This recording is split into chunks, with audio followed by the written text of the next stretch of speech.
संत रामपाल जी महाराज एक ऐसे महान संत जिन्होंने अपनी सतभक्ति, तत्व ज्ञान, करुणा और सेवा के बल पर समाज में नई मिसाल कायम की है। संत रामपाल जी महाराज की अगुवाई में उनके सभी सतलोक आश्रमों से समाज कल्याण के अद्भुत कार्यों ने समाज को सुनहरे भविष्य की एक नई उम्मीद दिखाई है। संत रामपाल जी महाराज से नाम दीक्षा लेने के बाद लाखों लोगों की लाइलाज बीमारियां जैसे कैंसर, एड्स आदि ठीक हुई। संत जी के ज्ञान से प्रेरित होकर उनके अनुयायियों ने लाखों यूनिट रक्तदान किया। संत जी ने लाखों बहन बेटियों का दहेज मुक्त विवाह करवाया।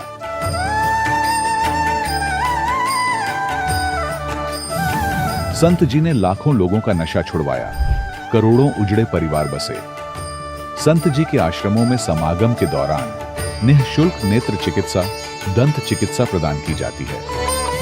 संत रामपाल जी महाराज द्वारा समय समय पर पर्यावरण संरक्षण के उद्देश्य से बड़े स्तर पर वृक्षारोपण किया जाता है।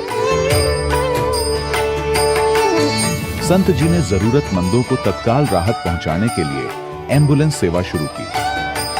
संत जी अपने अनुयायियों को देहदान के लिए प्रेरित करते हैं, जिससे मानवता की सेवा और चिकित्सा क्षेत्र में सुधार हो सके।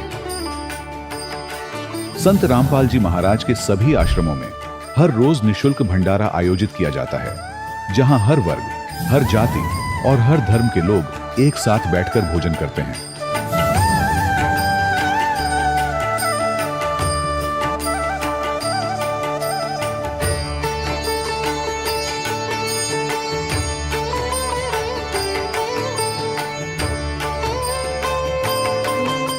संत रामपाल जी महाराज की अन्नपूर्णा मुहिम ने गरीब और बेसहारा लोगों के जीवन में एक नई ऊर्जा और उम्मीद को जन्म दिया है। घर घर खाद्य सामग्री और जरूरी मदद पहुंचाकर संत रामपाल जी महाराज ने लोगों को दुख और मजबूरी से लड़ने की ताकत प्रदान की है।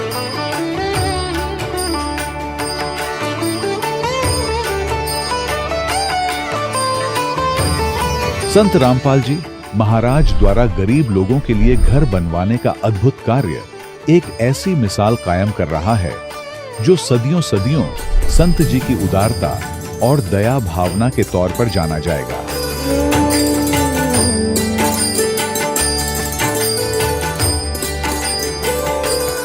संत रामपाल जी महाराज के आश्रम में हजारों बुजुर्गों को सम्मान और प्यार के साथ जीवन जीने का अवसर मिलता है। उनके खाने, रहने और स्वास्थ्य की पूरी जिम्मेदारी संत रामपाल जी महाराज उठाते हैं। अनाथ बच्चों के लिए संत रामपाल जी महाराज के सभी आश्रम किसी वरदान से कम नहीं। यहाँ उन्हें शिक्षा, संस्कार और भविष्य के लिए बेहतर अवसर प्रदान किए जाते हैं। चाहे बाढ़ हो, भूकंप या महामारी, संत रामपाल जी महाराज और उनके अनुयायी हमेशा ही जरूरतमंदों के लिए सबसे आगे खड़े रहते हैं। कोविड महामारी के दौरान संत रामपाल जी महाराज के आश्रमों से करोड़ों लोगों के लिए भोजन, दवाइयां और जीवन रक्षक सामग्रियां उपलब्ध कराई गई। चाहे गरीब की मदद हो या किसी शोषित और पीड़ित वर्ग के हक और सम्मान की लड़ाई, संत रामपाल जी महाराज ने हमेशा ही उनकी दबी आवाज को सरकारों तक पहुंचाया है और उन्हें उचित न्याय दिलवाने में अहम भूमिका अदा की है।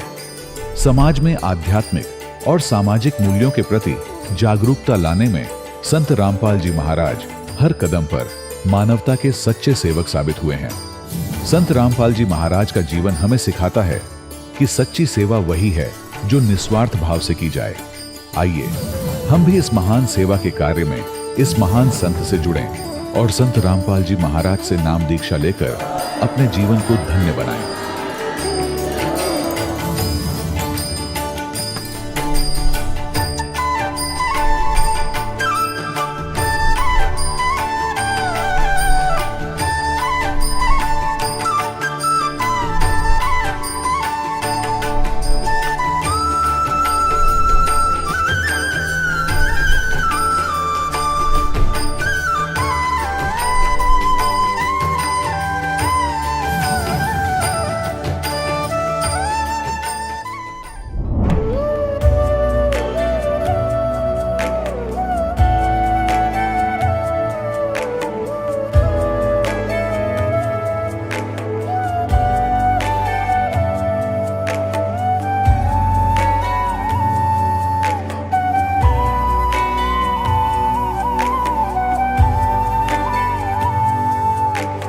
जब लग गुरु मिले न साचा, तब लग गुरु करो 10 पांचा।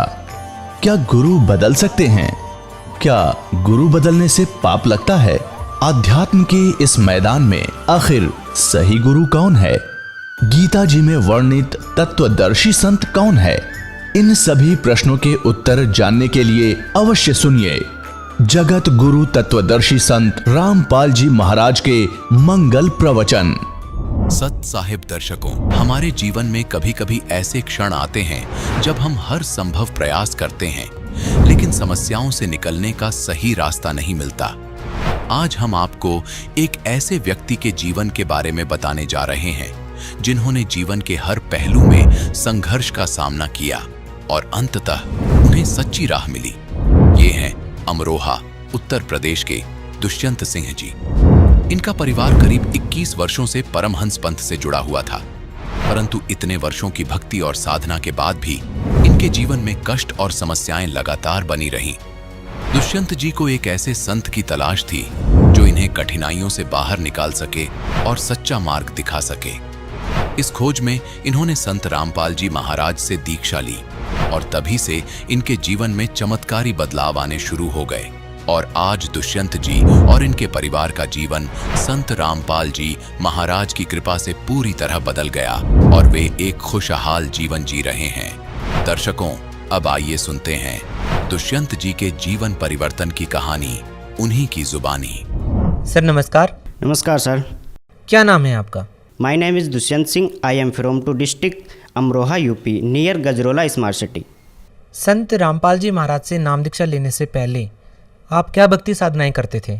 सर हम एक परम हंस नाम के पंथ में थे जहाँ पर मेरे पिताजी एज अ कंट्रोलर थे, संचालक। वहाँ काफ़ी समय से लगभग 20-21 साल से हम वहीं पर थे और वहाँ पर मेरे पिताजी काफ़ी लोगों को ले जाते थे, जुड़वाते थे और वहाँ जो इस टाइम पर महाराज बन के बैठे हुए हैं उन्हें मेरे पिताजी ने गाइड किया कि दीक्षा कैसे देनी है और काफ़ी बातें उन्हें सिखाई हैं। सर जैसा कि आपने बताया कि आप और आपका परिवार लगभग 20-21 साल से परमहंस पंथ से नाम दीक्षित थे, तो फिर आपने संत रामपाल जी महाराज से नाम दीक्षा क्यों ली? क्योंकि सर हम जब वहाँ पर जाते थे तो हमें वहाँ से कोई लाभ नहीं हुआ और वहाँ से जाते जाते बहुत सारी दिक्कतें हो गई। मम्मी जी के 2 ऑपरेशन हो गए और मेरे 2 जुड़वा भाई हुए थे जो बिल्कुल अपंग थे और ऐसी काफ़ी दिक्कतें थीं। इसलिए हमें पूर्ण संत की खोज थी जो हमें सभी लाभ दे सके और जो हमें पूर्ण मोक्ष दे सके, जिसके लिए मनुष्य शरीर मिलता है। सर आपने पूर्ण संत की बात की, आपको खोज थी एक ऐसे संत की जो पूर्ण हो, तो एक आम श्रद्धालु पूर्ण संत की खोज कैसे कर पाएगा?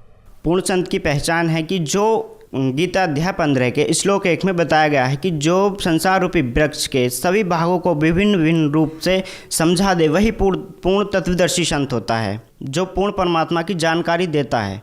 तो सर आपकी नज़र में आज के समय में पूर्ण संत कौन है? सर आज के समय में पूरे वर्ल्ड में सिर्फ और सिर्फ एकमात्र संत रामपाल जी महाराज ही पूर्ण संत हैं, जो हमें सभी धर्मशास्त्रों से प्रमाणित करके बताते हैं कि पूर्ण परमात्मा कौन है और वह कैसे मिलता है, उसे पाने की विधि क्या है। सर हमारा सवाल ये है आपसे कि आप जब दूसरे संतों की शरण में थे तो आपको कोई आध्यात्मिक लाभ, आर्थिक लाभ, भौतिक लाभ नहीं मिल रहा था। संत रामपाल जी महाराज की शरण में आने के बाद आपको वो लाभ मिले जो आप चाहते थे? हाँ जी सर, काफ़ी लाभ मिले और as a day by day लाभ मिलते रहते हैं, लेकिन मैं कुछ मोस्टली लाभ बताना चाहूँगा।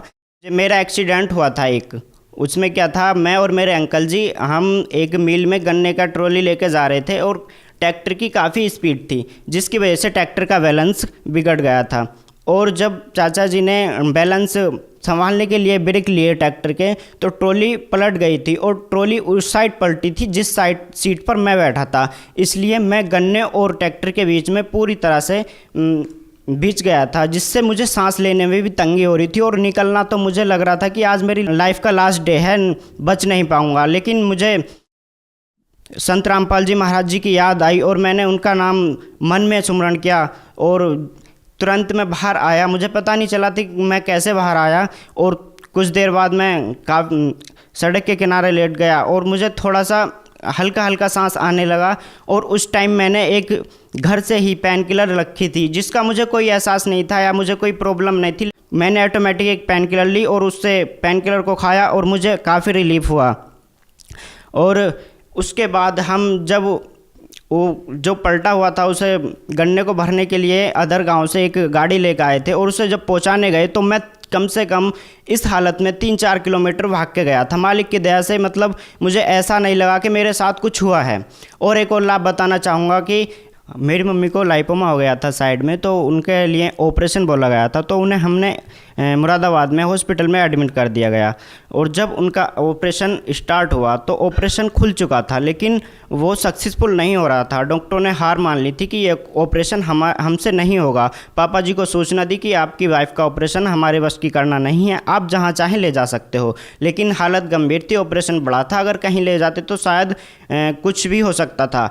तब पापा जी ने संत रामपाल जी महाराज को याद किया और कहा, तब तक पापा जी ने नाम नहीं लिया था, लेकिन पापा जी ज्ञान समझ चुके थे और उन्होंने याद करके कहा कि अगर आप पूर्ण संत हो तो ये ऑपरेशन जो अनसक्सेसफुल हुआ है इसे सक्सेसफुल करो। मैं आज से ही आपको अपना गुरु मानूंगा, अदर किसी को नहीं मानूंगा। तो जो डॉक्टर चला गया था छुट्टी पे कि अब ये ऑपरेशन नहीं होगा, तो वो वापस आया। वापस क्या आया, वो संत रामपाल जी महाराज ने उसे प्रेरणा दी, वो वापस आया और ऑपरेशन सक्सेसफुल किया। जिससे संत रामपाल जी महाराज बताते हैं कि करे करावे साइयाँ मल में नैल उठाए, दादू सिरधर जीप के आप बगल हो जाए। तो उसे जो प्रेरणा दी वो हमारे संत रामपाल जी महाराज ने दी, और संत रामपाल जी महाराज जी की कृपा से वो ऑपरेशन सक्सेसफुल हुआ और आज मेरी मदर बिल्कुल ठीक है। एक लाभ और बताऊँगा, जैसे मैं स्टडी करता था, 12th में था, तो रूम ले रखा था गजरोले में। तो वहाँ पर नाइट में मेरे पेट में काफ़ी तेज़ पेन हुआ, जबकि मेरे पास कोई पेन किलर नहीं थी। तब मुझे पेन हुआ, तो मुझे असहनीय पेन हुआ। तो मैंने संत रामपाल जी महाराज जी को याद करके और जहाँ पर मेरे पेन हो रहा था वहाँ पर हाथ रख के उनका जब एक बार जाप किया, तो उस पेन का जाप करते करते पता नहीं, और आज तक मेरे पेट में कोई पेन नहीं हुआ है। और काफ़ी बार मुझे संत रामपाल जी महाराज ने बाइक एक्सीडेंट होने से बचाया है। जैसे कि मैं और मेरे ग्रैंडफादर कहीं से आ रहे थे, तो रास्ते में मुझे बाइक चलाते चलाते नींद आ गई और मुझे ये काफ़ी दूर तक चलती रही। मुझे ये नहीं पता कि मैं बाइक कहाँ चल रही है या मैं बाइक पर हूँ। तो एक साइड में कार खड़ी थी, तो उसके साइड में एक नाला बन रहा था, काफ़ी गहरा नाला था। वहाँ से मेरी बाइक उस कार के साइड में से गई और नाले में जाके सीधी खड़ी हो गई। मतलब ऑटोमेटिक रुकी, अपना बंद हुई, मतलब कोई हमें चोट नहीं आई। ऐसा मालिक ने हमें बचाया, संत रामपाल जी महाराज ने वहाँ। और ऐसे ही एक बार मैं अपने फ्रेंड्स के साथ हसनपुर से आ रहा था, तब रास्ते में उधर से एक खाली ट्रैक्टर आ रहा था ट्रॉली सहित। उसकी स्पीड काफ़ी तेज़ थी। जिस साइड हम चल रहे थे तो ट्रॉली का पहिया निकला और काफ़ी स्पीड से था। तो थोड़ा सा ही फैसला था, अगर वो पहिया हमारे गाड़ी के पास आगे लग जाता तो शायद कुछ भी हो सकता था। तो संत रामपाल जी महाराज ने हमारी वहाँ भी रक्षा करी। तो ऐसे ही बहुत लाभ होते हैं संत रामपाल जी महाराज की दया से। हमें इस टाइम बहुत लाभ हुए हैं और दिन पर दिन लाभ होते ही रहते हैं। दुष्यंत जी, देखिए आप एक शिक्षित व्यक्ति हैं।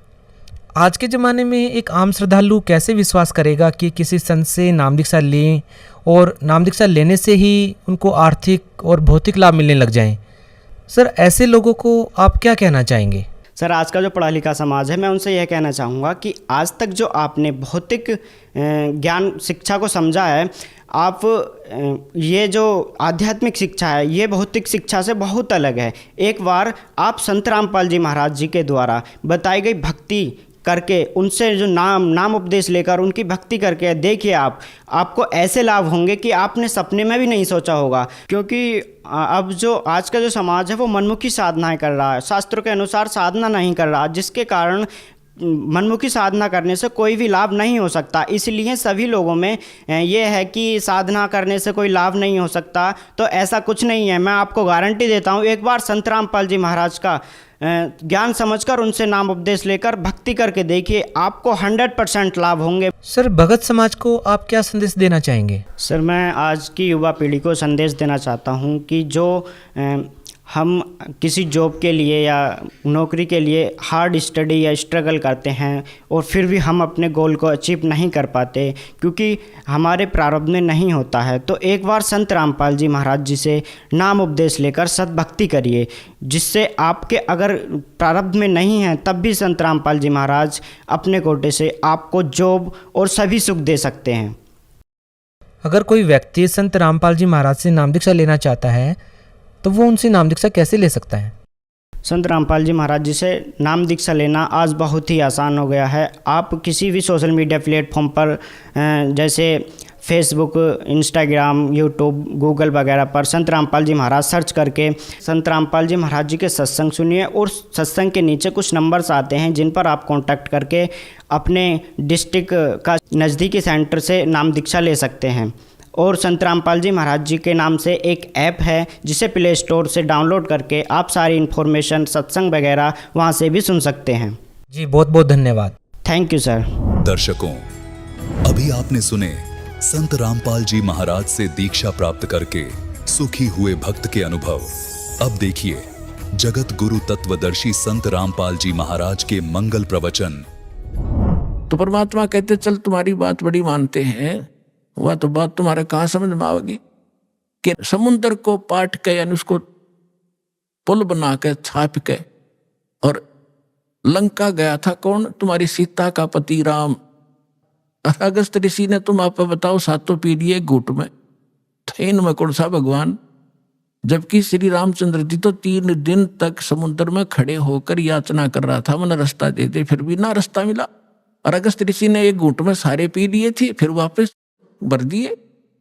अगर ये इस तरह के अटपट से तुम भगवान को प्रसिद्ध करना चाहते हो तो यूं भी साधना होता तुम्हारा। तो पुण्यात्माओं,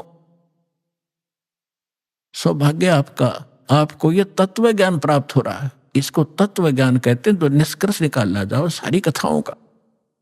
ये जड़ी बूटी तो सबने पता था, या तुलसा है या फलानी है या है, तो उनकी जड़ी उसका तो औषधि बना वो है वैद्य। तो ये दास है इस अध्यात्म मार्ग का वैद्य, और जड़ी बनाकर भगवान डर गए थे सतनाम और सारनाम की, जो आज दास के समझ में आ गई। और उसका परिणाम आप देख रहे हो, लाखों लोगों का रोग नाश हो गया, घर में वृद्धि होने लगी, अपनी संतान को संतान मिल रहा है, रोग निरोग हो रहा है। और फिर ज्ञान ऐसा प्रबल आत्मा को गदगद कर देता है।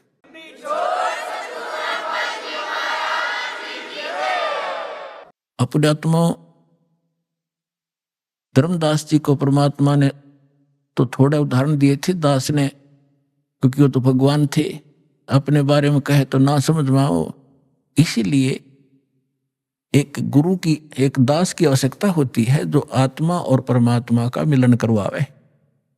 तो ये दास है इस विश्व में परमात्मा से मिलाने वाला, सच्चा ज्ञान बताने वाला और काल के बंध से छुड़वाने वाला।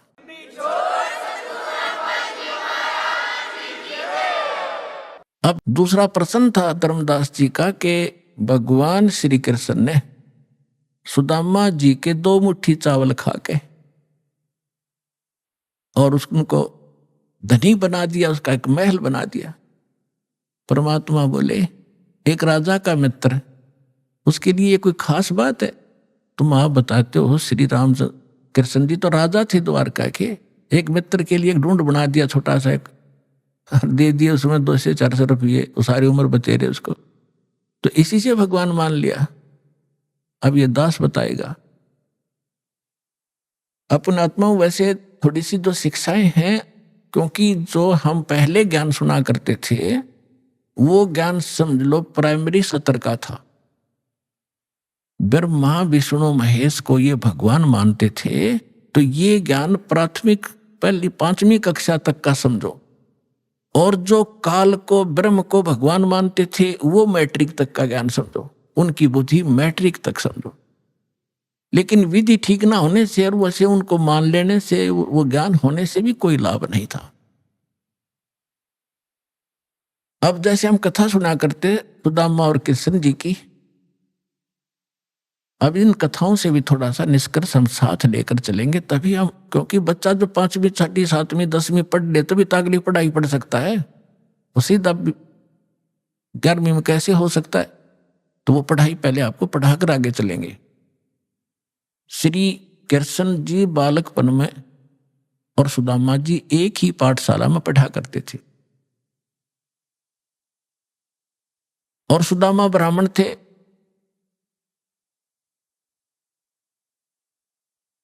और ब्राह्मण भगवान के ज्ञान से अवश्य परिचित होते हैं।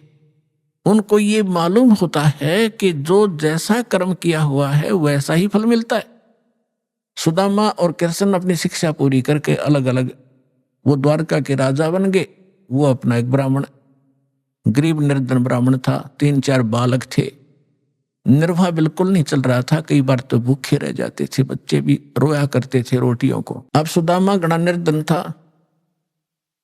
उसकी पत्नी बहुत बार कहा करती थी कि आप कहते हो श्री कृष्ण राजा हैं, वो मेरे क्लास फेलो थे, तो क्लास फेलो की तो क्लास फेलो गणी इज्जत करा करे, आप जाओ कुछ धन मांग लिया, आप तो ब्राह्मण हो।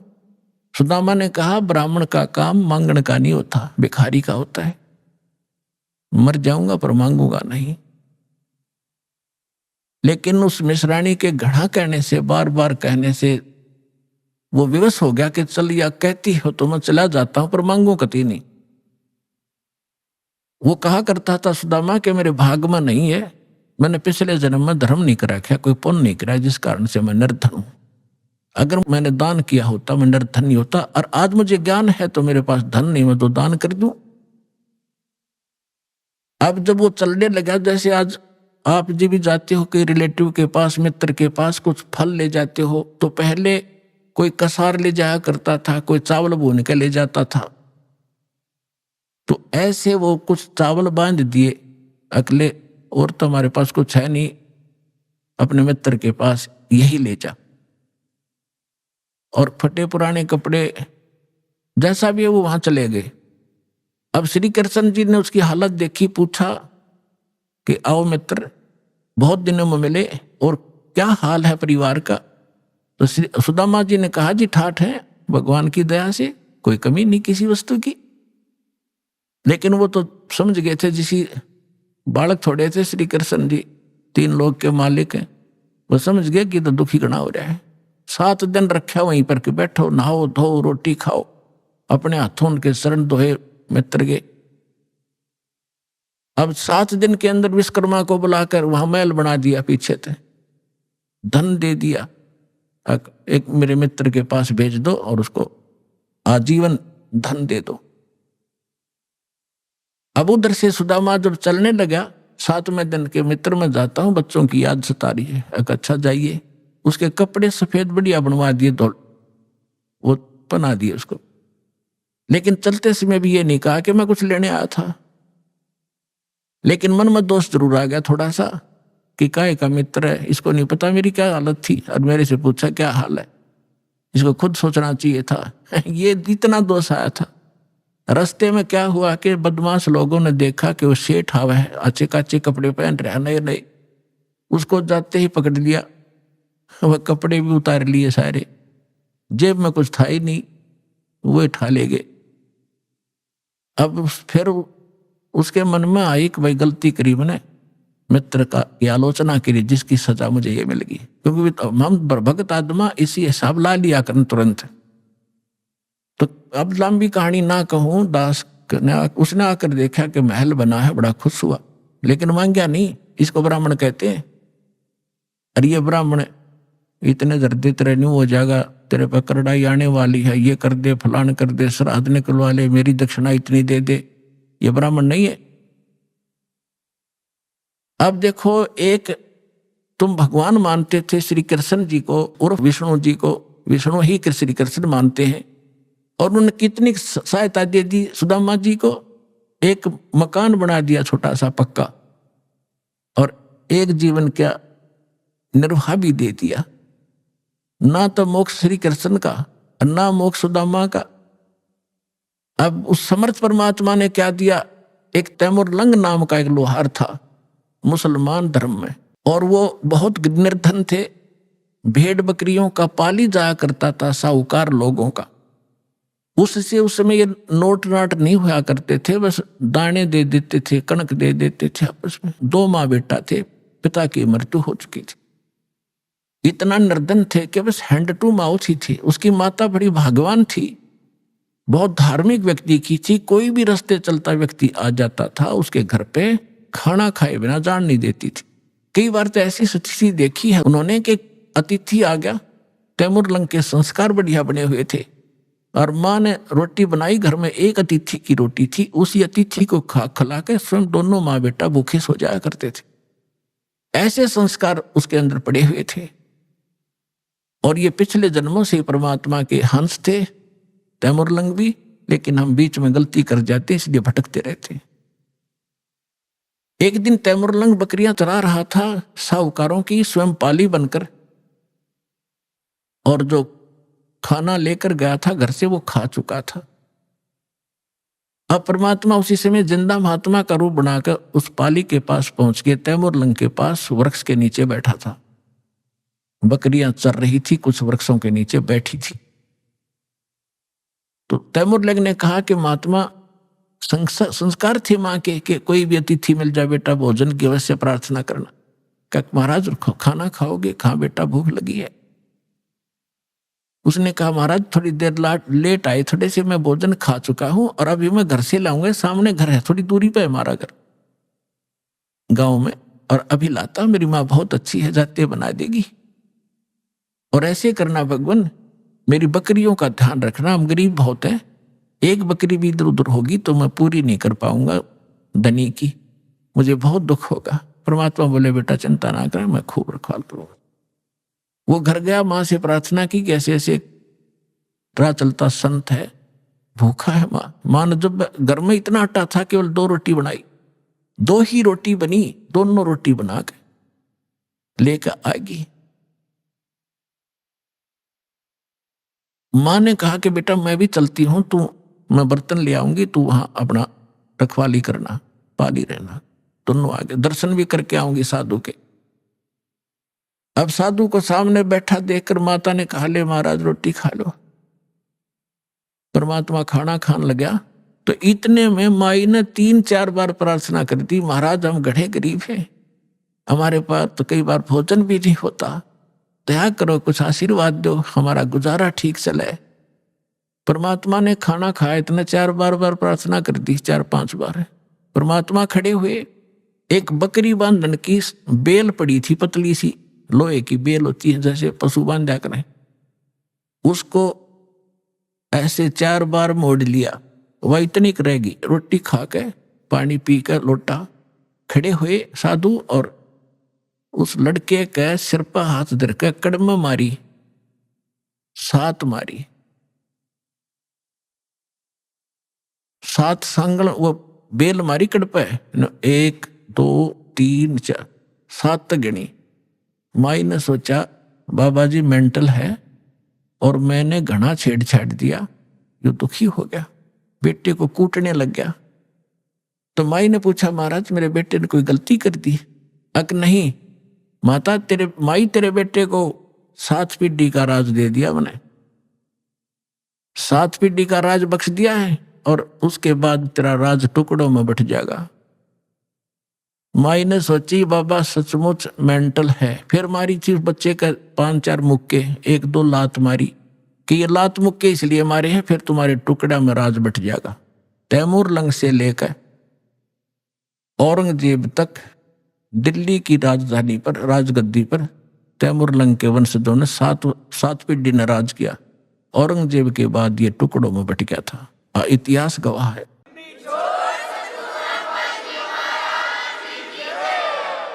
तैमूर लंग ने दिल्ली पर शासन किया था, अपना एक प्रतिनिधि यहाँ छोड़ दिया था तो उसको टैक्स देता था। उसके बाद उसका तीसरा पोता बाबर दिल्ली का बादशाह बना था। उसके बाद कंटिन्यू आप इतिहास देख लेना, विचलित ना होना, 10-2 शब्द बोलेगा वो ऐसे समझ लेना जैसे तहसील में रजिस्ट्री होया करे, कोई धोखा नहीं पावे। अब ये बना कैसे? अब माई ने सोचा तो पागल था, और उसी समय अंतर ध्यान हो गए उनके सामने से। तो माई ने सोचा बाबा जी था तो शक्ति वाला, पर जो नौका तेरे बेटे को 7 पीढ़ी का राज दे दिया, या गले ना उतरी बात। अब तैमूरलंग क्या किया करता था, लोहार था ही, ये एक्स्ट्रा जॉब भी करता था पाली जाने की गरीबी के कारण। उधर से एक लोहार के एरन पर चोट लगाता था, ओवर टाइम करता था शाम को आकर के, वो उसको थोड़ा बहुत और अन्न दे देता था महीने 2 महीने में, इससे वो गुजारा करे थे। तो जिस एरन पर वो चोट मारने के लिए उस लोहार के पास जाता था, लोहार अपनी कोई औजार बनाता था तो वो घंट चलाया करता था, घंटे 2 घंटे शाम को। लोहारों के पास इसी समय शाम को ज्यादा कार्य होता था। तो एक दिन परमात्मा उसी जिंदा महात्मा के रूप में तैमूरलंग को दिखाई दिए स्वप्न में, और कहा बेटा वो एरन मोल ले लो तुम, जहां तू सर्विस करने जाता है और टाइम करता है, वो एरन मोल ले ले। तो उसने कहा महाराज हमारे पास तो पैसा नहीं, कि ऐसा कर तू उधार पर ले लेना, और उसके नीचे घना धन दाब रखा मैंने, हीरे मोती जवाहरात सोना, और उसको धीरे धीरे प्रयोग में लाना, किसी को पता ना लगने देना, ना दुनिया लूट लेगी तेरे से, और ये काम मैं करूंगा, तू उसे उधार की बात करना, वो उधार दे देगा, ये मेरा काम। परमात्मा जब सौदा बनाता है दोनों तरफ खड़े हो जाते हैं। उधर से उस लोहार के मन में प्रेरणा प्रबल कर दी कि ये स्थान थोड़ा है मेरे लिए, बाहर मेरा एक और प्लाट है बढ़िया, यदि इसको कोई ले ले मोल तो मैं इसने बेच दूं, मैं वहां बना लूं, एरन डाल लूं। प्रबल प्रेरणा। उधर से जाके सुबह उठा, उसने अपनी माँ से बताया कि माता ऐसे ऐसे मैंने गुरु वो महाराज जी दिखे थे, वो जो जंगल में मिले थे, रोटी खाई थी, मेरे सांकल मारी थी, बेल मारी थी। उसकी माँ बोली बेटा दिखे मुझे भी थे स्वप्न में आज ही, पर मैं कुछ शब्द समझ नहीं पाई वो कहे क्या रहे थे। तैमूरलंग बोला मैं बताता हूं, मेरे याद है, उन्हें ऐसे ऐसे बता। तो कहने लगी बेटा महात्मा तो शक्ति वाले थे, हमें एकदम अंतर ध्यान हो गए थे, पर वो पैसा तो है नहीं बेटा, लेंगे कैसे हम उसको। तो उन्होंने समाधान बताया है कि आप उधार कर की बात करो। माँ बोली देख ले बेटा ट्राई करके। तो उसने जाके तैमूरलंग ने कहा कि भाई मैं एक अर्ज करता हूं आपसे, ये मैं भी गुजारा कर लूं, मैं भी लोहार हूं, आप भी लोहार हो, और मुझे एरन दे दो ये। वो बोला पैसे कब देगा तू? एरन वाला बोला कि अभी तो है नहीं, मैं कुमा के दे दूंगा। अकपक्की बात, अकपक्की, 1 साल में दे देना। हाँ 1 साल में दे दो। अब पे कवा दी परमात्मा ने।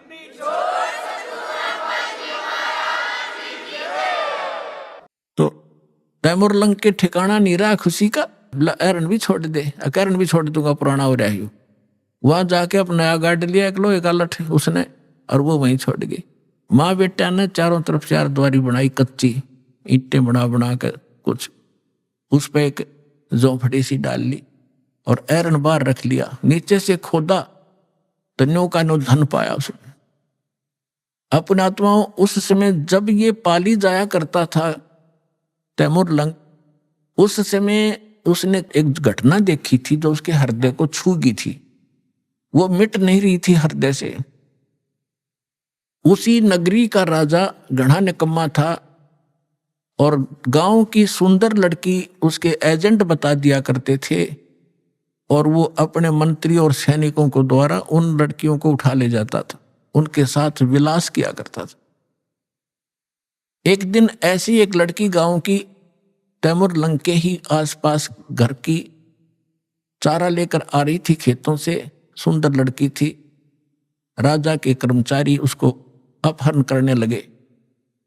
उसने आवाज लगाई, रे तैमूरलंग, ए तैमूरलंग मुझे बचा भाई, तैमूरलंग मुझे बचा भाई। तैमूरलंग ने देखा भाई सचमुच ये तो बकवादी आदमी है। पाड़ी के पास तो लठ होता है, डंडा लेकर लठ बाज लिया, ताबड़ तोड़ लाग गया उन सैनिकों ने कूटने। वो 4-5 थे, वो अकेला था, तो उन सैनिकों ने उसको इतना पीट दिया, मार दिया, कति खत्म करके डाले गए, पीठ छेद कर लड़की को उठा ले। जब वो होश में आया उसके बाद उसने एक प्रतिज्ञा कर ली कि यदि मैं राजा बन गया इसको सबक सिखाऊंगा इस राजा को। अब राजा की सपने भी नहीं, पर मन में तो आवे है सब कही बात। उधर से क्या हुआ, उसने धन देखा, दोनों माँ बेटा खुशी का ठिकाना नहीं। लेकिन निर्देश जो महाराज ने दे रखा था वो याद रखा, कुछ धन निकाला दूर देश में जाकर बेचा। वहां से क्या किया उसने, घोड़े लाया, पहले घोड़े लाया, घोड़े लाकर बेच दिया, क्यों उधर घोड़ों का व्यापार ज्यादा होता। तो लोगों ने सोचा इसका व्यापार में बहुत वृद्धि होगी, एकदम ये तो बहुत, एक दो घोड़ा लाया, फिर 10-10, 20-20 लाला बेचने लग गया। उधर से उसने क्या किया, अपने आसपास के जवान लड़कों से कहा कि भाई देखो ये राजा बहुत निकम्मा है, ये अपनी बहन बेटियों के साथ ऐसे करता है, ये टैक्स भी बहुत लेता है, मैं राजा बनूंगा और मैं सबको टैक्स फ्री कर दूंगा, बहुत जायज टैक्स लिया करूंगा और सेठों से लिया करूंगा, गरीबों से नहीं लूंगा, ये आगा पीछा नहीं देखते, और आप मेरे सैनिक बनो, मैं तुम्हें मेहनताना दूंगा। अब लोहार था, लोहार के बच्चे कुछ रिश्तेदारों के इकट्ठे करके जंगल में तलवार बनाने का कारखाना बना लिया, ढाल और तलवार, और घोड़े ले आया, सेना तैयार कर ली। कुछ दिनों के बाद उस राजा पर आक्रमण कर दिया। भगवान की रजा होती है, वचन फलता है भगवान का जो निर्धारित होता है।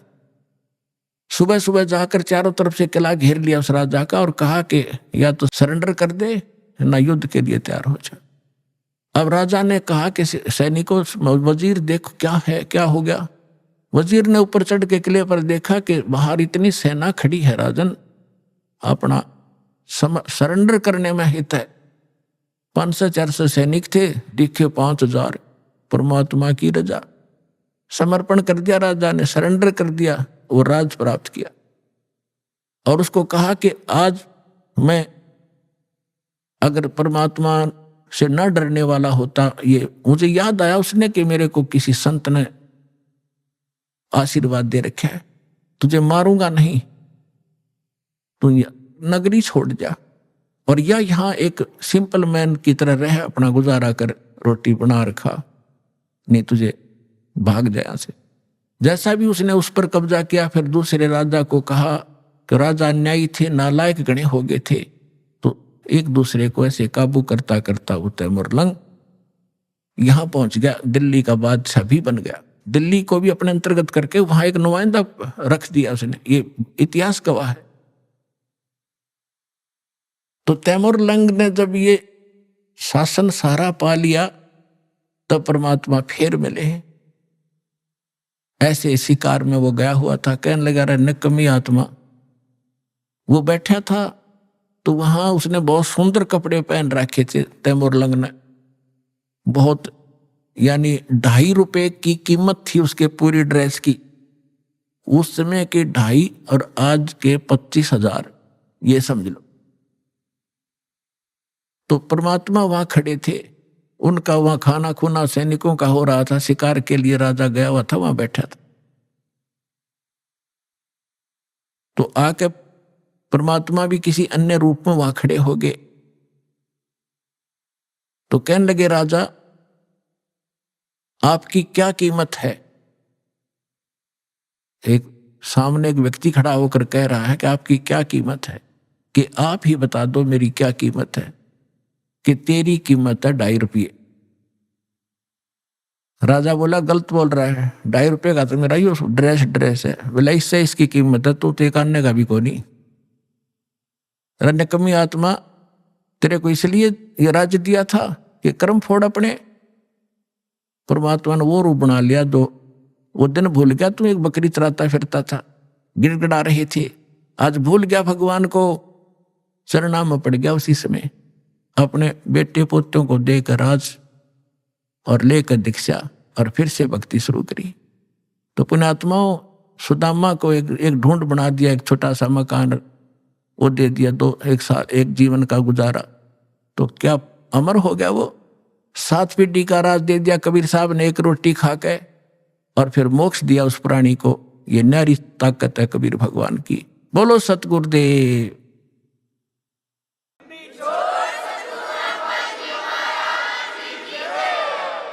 समर्थ का शरणाग हो, रंग होरी हो, कदे न हो एकाज राम रंग होरी हो। कि ऐसे समर्थ की शरण प्राप्त करो कि यहां रहोगे तो जब तक मौत से रहोगे कोई आपत्ति नहीं आने देगा, यदि मर्यादा में रहे, और सतलोक जाओगे सदा का सुख हो जाएगा। बोलो सतगुरुदेव।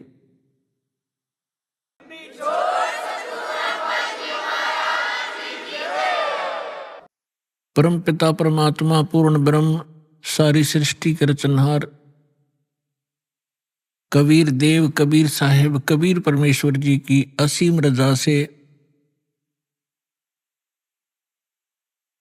आप सभी पुण्यात्माएं सत्संग सुनने के लिए उपस्थित हुए। जिस प्राणी के बहुत ही अधिक पुण्य उदय होते हैं वो मानव शरीर प्राप्त करते हैं,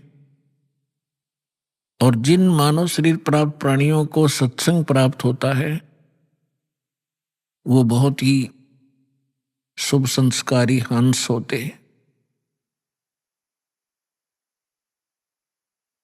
सत्संग में आने से प्राणी को ज्ञान होता है कि आप कहाँ रह रहे हो, आपके जीने का उद्देश्य क्या है, मनुष्य शरीर किस लिए प्राप्त हुआ है। आप आज मानव शरीर प्राप्त हैं और आपको कितनी सुविधाएं प्राप्त है। अन्य पशु पक्षियों को आप देखते हो, कभी ध्यान भी नहीं देते कि ये इतने दुखी क्यों हैं। गर्मी और सर्दी, वर्षा और ओले गिरते हैं, ये सारा जीवन ऐसे ही प्राकृतिक आपदाओं को सहन करते करते मर जाते हैं। आप जी ने ये सोच रखा है कि ये तो ऐसे बनते रहेंगे और हम मनुष्य हैं, मनुष्य ही बनते रहेंगे। ऐसा नहीं है। ये भी कभी मानव थे, ये भी कभी मनुष्य थे, और इनको तत्वदर्शी संत सतगुरु मिले नहीं। ये भी अपने अनमोल मनुष्य जीवन को ऐसे ही व्यर्थ कर गए जैसा कि हम सतगुरु प्राप्ति से पूर्व कर रहे थे। तो आपका बहुत सौभाग्य है कि आपको यह ज्ञान मिला, सच्चा भगवान मिला, और जिस नाम को अभी तक बहुत ही गुप्त रखा हुआ था वो आपको सतनाम मिला। अब परमात्मा ने कसर नहीं छोड़ी आपके ऊपर रहम करने की। अब आप इस रजा को बना के रखना, भूल मत जाना और गफलत ना करना। जो भी जिस भी समुदाय में जन्मा है अपने पर उसी कर्म को, उसी साधना को सत्य मान रहा है, और यही सबसे बड़ी भूल है इस प्राणी की। क्योंकि साधना कौन सी ठीक है, ज्ञान कौन सा ठीक है, भगवान कौन पूर्ण है, ये जानकारी का कोई आधार बनाकर हमने चलना पड़ता है। अपने अपनी डफली, अपने अपने राग से अब काम चलेगा नहीं। परमेश्वर ने स्वयं आकर के जो निर्णय दे दिया, पहले तो आप जी को ये प्रूफ कर दिया गया है कि परमात्मा कौन है। इसमें तो कोई शंका रही नहीं कि हु इज गॉड, कौन है परमात्मा। Kabir is God. Who Kabir, कौन कबीर। हम सुल्तानी नानक तारे दादू को उपदेश दिया, जात जुलाहा भेद न पाया वो काशी महे कबीर हुआ। अनंत कोटि ब्रह्मांड का एक रति नहीं भारे, सतगुरु पुरुष कबीर हैं ये कुल के सिरजनहार। ये भी बता दिया उन महापुरुषों ने जिनको भगवान मिले कि काशी के अंदर जो धानक रूप में, दुल्हे रूप में रहा करते थे, जिसको हम एक कवि माना करते थे, वो पूर्ण परमात्मा है। वो अनंत कोटि ब्रह्मांड के सृजनहार हैं, सबके पालक हैं, और वो हमारे सबके पिता है। नानक साहब जी कहते हैं, फाई सूरत मलुकी वेश ए ठगवाड़ा ठगी देश, खरासियाणा भोता भार। ये धानक रूप रहा करता। ये 24 नंबर पृष्ठ श्री गुरु ग्रंथ साहिब में लिखा है, अंकित है। अभी आपने सुने संत रामपाल जी महाराज के मंगल प्रवचन। आइए अब सुनते हैं संत रामपाल जी महाराज से नाम दीक्षा लेकर सतभक्ति करके अद्भुत लाभ प्राप्त करने वाले अनुयायी के विचार। दर्शकों, यह कहानी अल्मोड़ा जिले के सूरत सिंह जी की है। जिन्होंने 43 साल हंसादेश पंथ में बिताने के बाद संत रामपाल जी महाराज से नाम दीक्षा ली और अपने जीवन में अद्भुत बदलाव का अनुभव किया। पहले सूरज सिंह जी हनुमान जी की पूजा और अन्य देवी देवताओं की भक्ति में लगे रहते थे, लेकिन उन्हें कोई लाभ नहीं मिला। जब संत रामपाल जी महाराज के एक भक्त ने सूरज सिंह जी को संत रामपाल जी महाराज द्वारा लिखित पवित्र पुस्तक ज्ञान गंगा दी, तो सूरज सिंह जी के पैरों के नीचे की जमीन खिसक गई। ज्ञान गंगा पुस्तक पढ़ने के बाद उन्हें भक्ति का सच्चा मार्ग मिला। सूरज सिंह जी बताते हैं कि सबसे बड़ा लाभ उनको तब मिला जब इन्होंने संत रामपाल जी महाराज के सत्संग और शास्त्र प्रमाणित विधि से भक्ति प्रारंभ की। उस भक्ति से उनका पूरा परिवार सुखी हुआ तथा पूरे परिवार को शारीरिक और मानसिक संतुष्टि भी प्राप्त हुई। अब सुनिए सूर सिंह जी की कहानी उन्हीं की जुबानी। सर नमस्कार। सर साहेब। सर क्या शुभ नाम है आपका? सूर सिंह दास। सर कहाँ से आए हैं आप? अल्मोड़ा जिला शर्ट क्षेत्र से। सर आप संत रामपाल जी महाराज से कब जुड़े? मैं सदगुरु रामपाल जी महाराज से 2013 में जुड़ा हूँ। सर संत रामपाल जी महाराज से नाम दीक्षा लेने से पहले आप क्या भक्ति साधनाएं करते थे? मैं पहले बचपन से ही हनुमान जी की पूजा करता था, हनुमान चालीसा का पाठ करता था। उसके बाद जब बड़ा हुआ तो जैसे घर में होता है देवी देवताओं की भूतों की पूजा वही करता था। उसके बाद भी मैंने क्या कहते हैं ब्राह्मणों ने बताया कि आप पर कोई ये ग्रह लगे हुए हैं, शंकर की पूजा करो, देवालय में जा कर के शिवलिंग में जल चढ़ाओ, पत्र डालो। वह भी पूजा करता रहा काफ़ी देर, उससे भी कुछ फ़ायदा नहीं हुआ। उसके बाद संत मुझे बताया गया कि भाई आप सत्संग में जाइए। तो मैं हंसादेश जो सतपाल महाराज का एक वो चलता है, संस्था चलता है, वहाँ गया। वहाँ भी मैंने सत्संग सुना और मैं वहाँ 43 साल तक जुड़ा रहा। वो जो क्रियाएं बताते हैं, जो भक्ति बताते हैं, वो कहीं भी शास्त्रों में प्रमाणित नहीं है। मनमुखी साधना बताते हैं, 2-2, 2.5 घंटा, 3-3 घंटा बैठ करके क्या कहते हैं अभ्यास कराते हैं, नाम देते हैं, क्रियाएं देते हैं, पर उससे कोई फ़ायदा लाभ नहीं होता है। फिर उसके बाद मुझे कोई शांति नहीं हुई। मेरे मन के अंदर किसी प्रकार का यह नहीं हुआ कि मैं भक्ति कर रहा हूँ। मन में तो सोचता था कि भक्ति कर रहा हूँ, परंतु मैं हर प्रकार से दुखी रहता था, परेशान रहता था।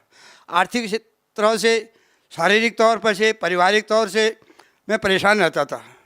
फिर मैं सोचता था मैं भक्ति कर रहा हूँ और फिर भी मैं परेशान हूँ। तो मुझे भगत खुशहाल दास जी मिले मुझे।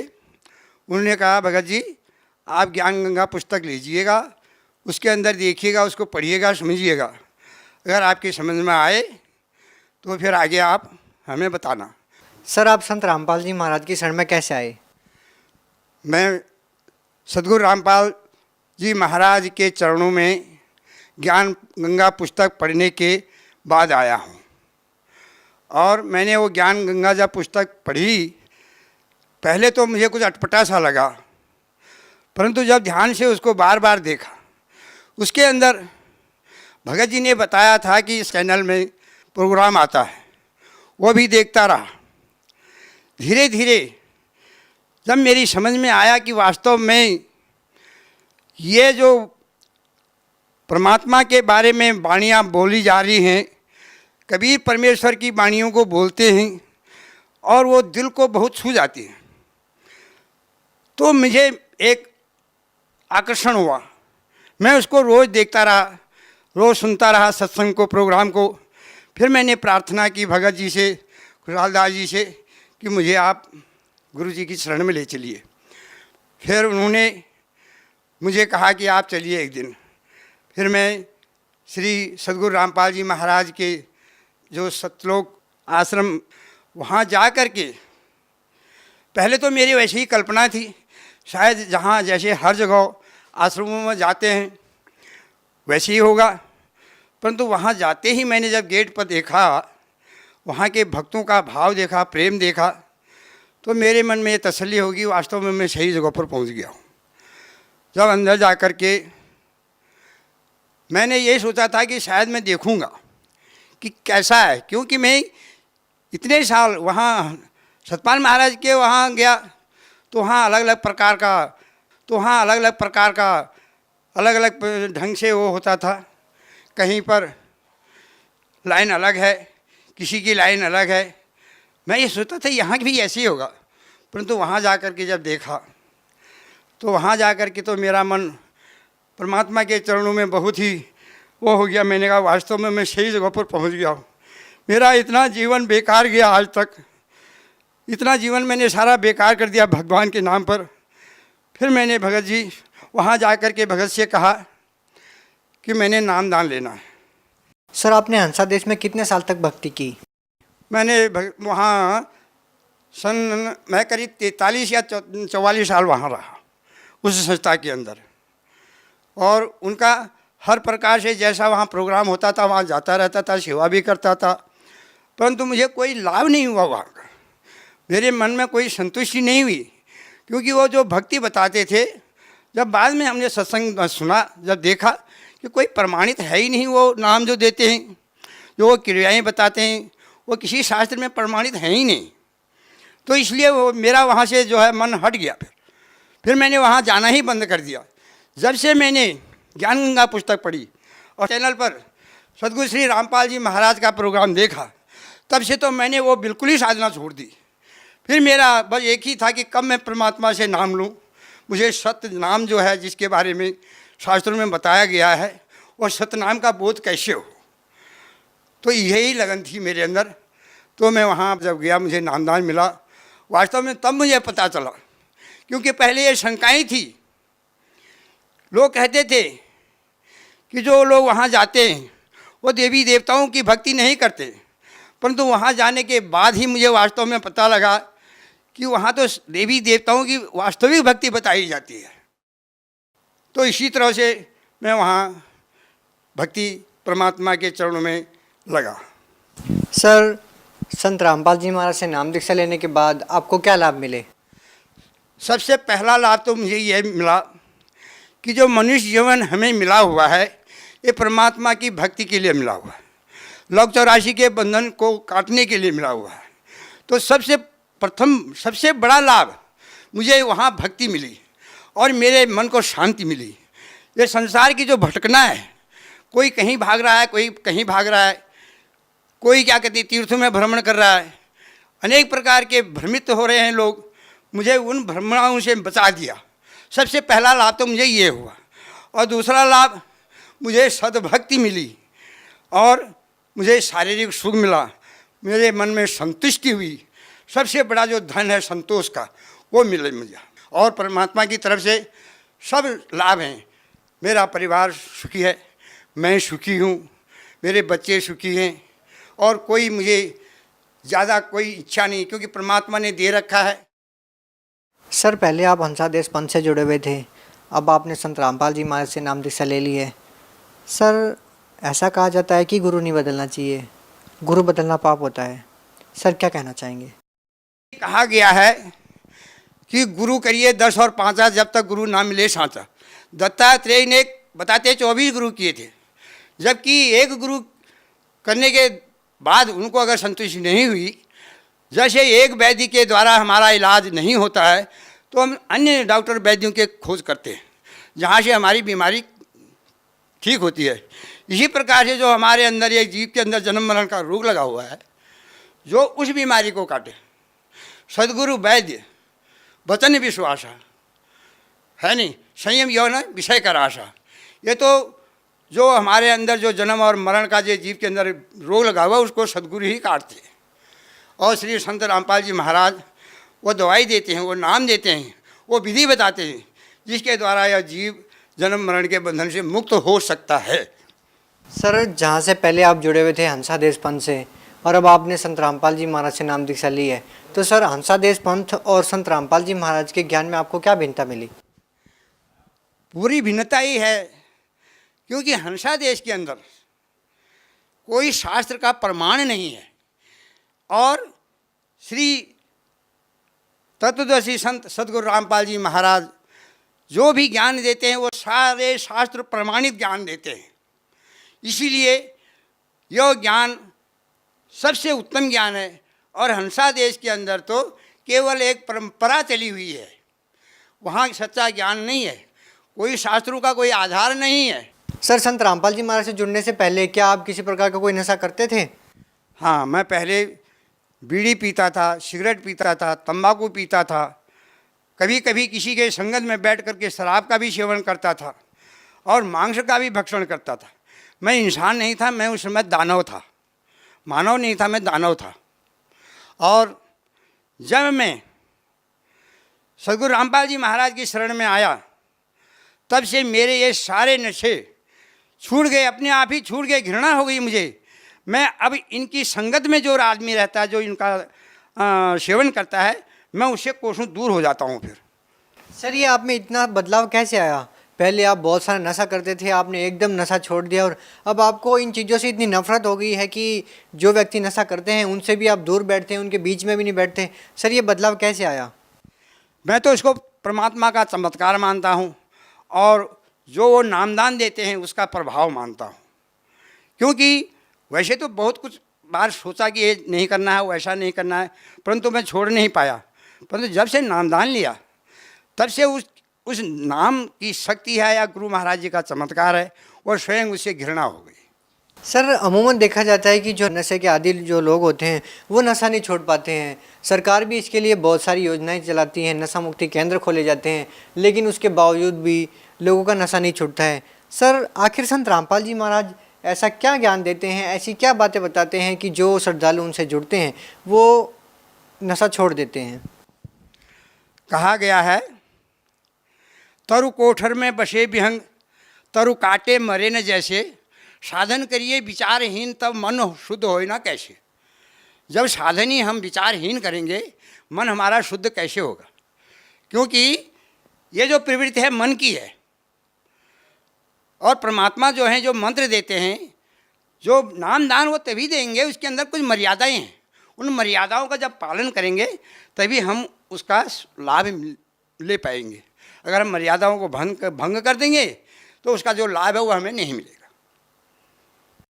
सर पहले आप हंसादेश पंथ से जुड़े हुए थे, वहाँ पर है कि आपने 44 साल तक उनके द्वारा दी गई भक्ति की, उससे आपको कोई लाभ नहीं मिला।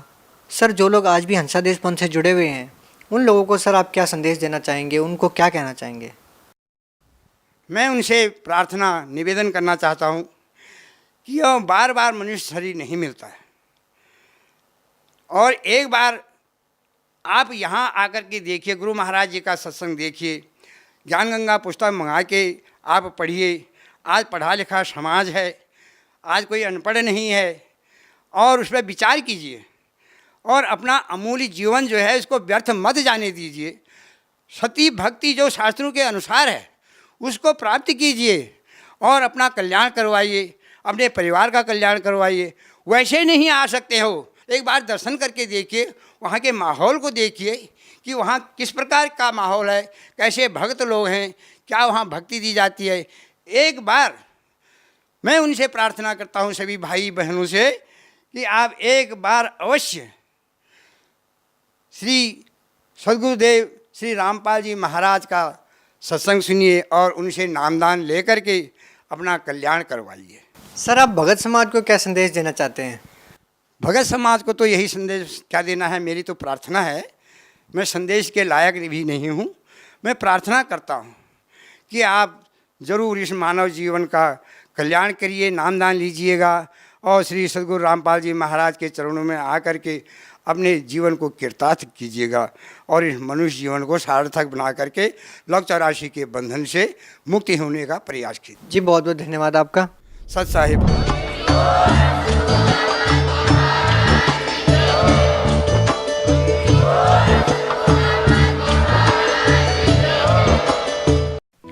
आप सुन रहे थे जगत गुरु तत्वदर्शी संत रामपाल जी महाराज के मंगल प्रवचन।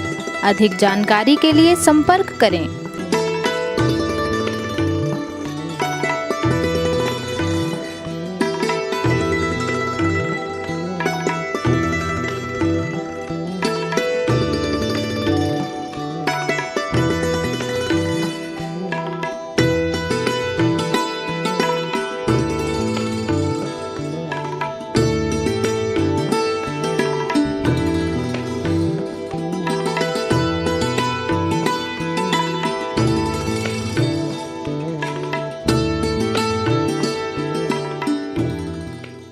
जगत गुरु तत्वदर्शी संत रामपाल जी महाराज जी के पावन सानिध्य में भक्ति की अलख जगाने तथा श्रद्धालुओं को सत्य भक्ति मार्ग का रास्ता दिखाने हेतु कनाडा के लोकप्रिय channel the TV NRI channel पर जगत गुरु तत्वदर्शी संत रामपाल जी महाराज जी के मंगल प्रवचनों का प्रसारण प्रतिदिन सुबह 7:30 बजे से 8:30 बजे तक तथा रात्रि 7:30 बजे से 8:30 बजे तक किया जा रहा है। इस सत्य भक्ति मार्ग को अपनाने के लिए अधिक से अधिक सत्संग प्रसारण देखें। इस सत्संग प्रवचन का सीधा प्रसारण संत रामपाल जी महाराज लाइव सत्संग YouTube चैनल और जगत गुरु संत रामपाल जी महाराज Facebook पेज पर भी देख सकते हैं।